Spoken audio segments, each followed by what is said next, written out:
எல்லாருக்கும் வணக்கம். நம்ம இன்னைக்கு நம்ம கோவிந்தரோட ஒரு குட்டி பழமொழியோட சேர்ந்த ஒரு கதையும் தான் பார்க்க போறோம். வாங்க கதைக்குள்ள போகலாம். அது ஒரு கோடை காலங்க. வெயில் பயங்கரமாக காய்ச்சிட்டு இருந்ததாம். அந்த சிற்றூர் நடுவில் இருந்த ஒரு மன்றத்தில் ஒரு களைப்போட ஒரு முனிவர் போயிட்டு உட்கார்றாரு. அந்த முனிவர் எதிர்பார்க்குறாரு, அவரோட சோர்வை யாராவது ஒருத்தவங்களாவது புரிஞ்சுட்டு அவருக்கு தண்ணியும் பசிக்க சாப்பாடும் கொடுக்கணும்னு சொல்லிட்டு அந்த ஊரில் இருக்க நிறைய பேர் அந்த மன்றத்தில், அதாவது அந்த மரத்து கீழே உட்காந்து பேசிட்டும் விளையாடிக்கிட்டும் இருக்காங்க. ஆனால் யாருமே இந்த முனிவரை கண்டுக்கலையாங்க. இவரும் யாராவது உதவி செய்வாங்கன்னு பொறுத்திருந்து பார்க்குறாரு. நேரம் ஓடியதே தவிர ஆனா அவர்கிட்ட யாருமே நெருங்கி கூட வரலையா.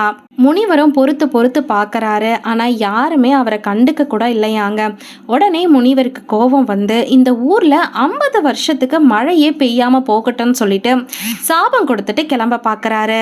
அதுக்கப்புறம் தான் அங்க இருந்த எல்லாருமே ஓடி வந்து அவர் காலில் விழுந்துட்டு சாப விமோச்சனம் கொடுங்கன்னு சொல்லி கெஞ்சி கேட்குறாங்க. ஆனா அந்த முனிவர் பிடிவாதமா கொடுத்த சாபம் கொடுத்ததுதான் அனுபவிங்கன்னு சொல்லிட்டு கோபமா கிளம்பி போயிடுறாரு. அங்கே இருக்க அந்த ஊர் பெரியவங்கெல்லாம் ஒன்றா கூடி பேசி இனிமேல் என்ன செய்யணும்னு சொல்லிட்டு ஒரு முடிவுக்கு வராங்க. எப்படியும் முனிவரோட சாபத்தால் 50 வருஷத்துக்கு மழை பெய்யாது.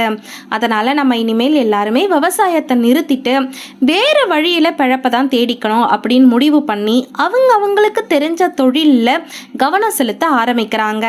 இதை மேலேருந்து பரந்தாமனும் பார்த்துட்டு இருக்காருங்க. ஐயோ, நம்ம சங்குக்கு அப்பனா இந்த ஊரில் 50 வருஷத்துக்கு வேலை இல்லை போலன்னு சொல்லிட்டு சங்க எடுத்து ஓரமா வச்சிடுறாரு. அவர் சங்கு ஊதுனாதான் மழை பெய்யுங்கிறது ஐதீகங்க. நாட்கள் கொஞ்சம் கொஞ்சமா நகர ஆரம்பிச்சது. அவங்க தொழில ரொம்ப மும்பரம் காட்டி சம்பாதிக்கவும் ஆரம்பிச்சாங்க. ஆனால் அந்த ஊரில் இருக்க ஒரே ஒரு விவசாயி மட்டும் தினமும் அவரோட வயலுக்கு போயிட்டு உழுதுட்டு வந்துட்டே இருந்தார். இதை நிறைய பேர் பரிகாசம் செய்யவும் செஞ்சாங்க. சில பேர் கொஞ்ச நாள் கழித்து அவர்கிட்ட இதை கேட்டுட்டு தான் போயிடுவோமே அப்படின்னு சொல்லிட்டு அவர்கிட்டயே நேராக போய் கேட்குறாங்க. அதுக்கு அந்த விவசாயி சொல்கிறாரு, 50 வருஷத்துக்கு மழை வராதுங்கிறது எல்லாருக்கும் தெரிஞ்சது தானே, அது எப்படி எனக்கு மட்டும் தெரியாமலா போயிடும்.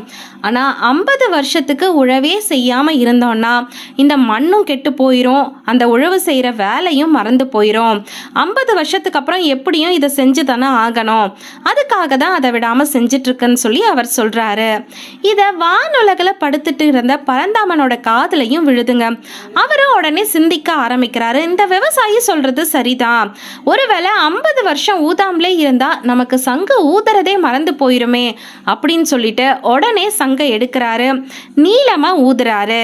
தாங்க எடுத்தார் சங்கை ஊதினார் நீளமாய்னு சொல்லுவாங்க.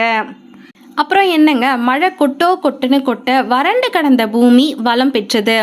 தினமும் அந்த விவசாயி அவரோட நிலத்தை உழுதே வச்சிருந்ததுனால அவர் போட்ட விதை எல்லாமே உடனே முளைச்சு அவருக்கு அமோகமான விளைச்சல் கிடைச்சதுங்க.